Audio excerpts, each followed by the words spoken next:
here on set in front of the telestrator, and you are armed with charts, which I love. And I think we got to start classic here and go with SPX. And what we have seen, we just talked about with Ryan Dietrich's the fact that over the last 3 months we've basically been range bound. But what are you watching? Well, Ryan Dietrich, my good buddy, laid it out pretty well. This is the smallest range to start the year ever. And this is what that looks like, right? So we call this a trading range, of course, call it a trading box. So it's quite simple. Below here, bearish. In the middle, neutral. Above, bullish. Now we can tell what's been happening since last April. We've had consolidations, breakout, all on the way. And really, this is how uptrends are created. Now, we know the character has to change at some point. This could be one of those times. We'll have to see. Now, we don't have to go back too far to remember the last time we had a trading box breakdown was last February, which had an even longer trading range from November to February that year. So this is all about momentum. And so yesterday, very good job. This was a close one. Back up. And so we'll see if we get some follow through now. Interesting. So you look at this chart and you think potentially bullish here. Yes. I mean, each one of these is really up to see what time, where momentum comes in. So I think there's no reason to make a guess while we're inside of the box. Understood. Okay, next chart. What do we have? Oil, USO. This is the ETF that's levered to oil. What is it showing? That's right. More trading boxes, this time going way back. And so obviously, big consolidation, very volatile, downside break, generational low here, right?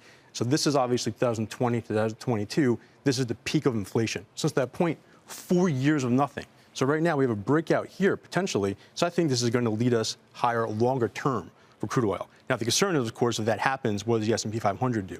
But remember here, as crude oil was rising, as energy was leading, for the first year and a half or 2 years of that, the S&P was still able to do okay. It's when inflation caught up and the Fed had to catch up with hiring rates, that's when things got obviously heated. And we're having this conversation as the dollar has strengthened in recent days as well, really over the last month. Yes. Do you have that chart? Yes, exactly. Here we go. Sure. So obviously, big downturn over the last year and a half or so helped risky assets.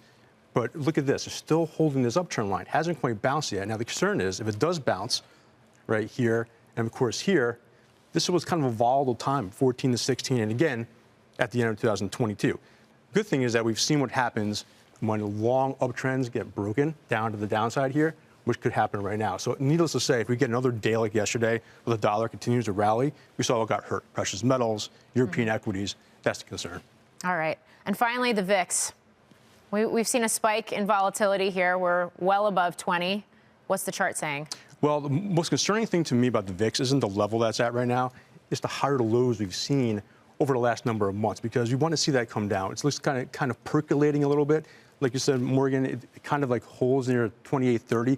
That's good, because at times when it didn't, that's when things really spike. So I want to see the higher lows change. I want to see 28.30 hold, because believe it or not, the VIX has already made a move that's over 100% from the top to the peak. So the S&P can withstand that. 3 different 50% moves already this year, right?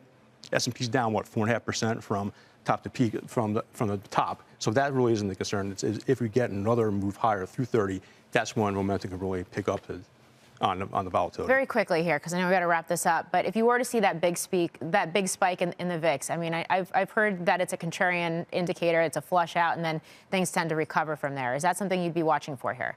Well, we've seen that already, yes. But I think if it goes way above 30, it has a tendency to go much higher than that. Got it. And yeah, I think this is more of an indicator to watch, but we'll see that with the S&P 500. This isn't happening unless the S&P 500 rolls over first.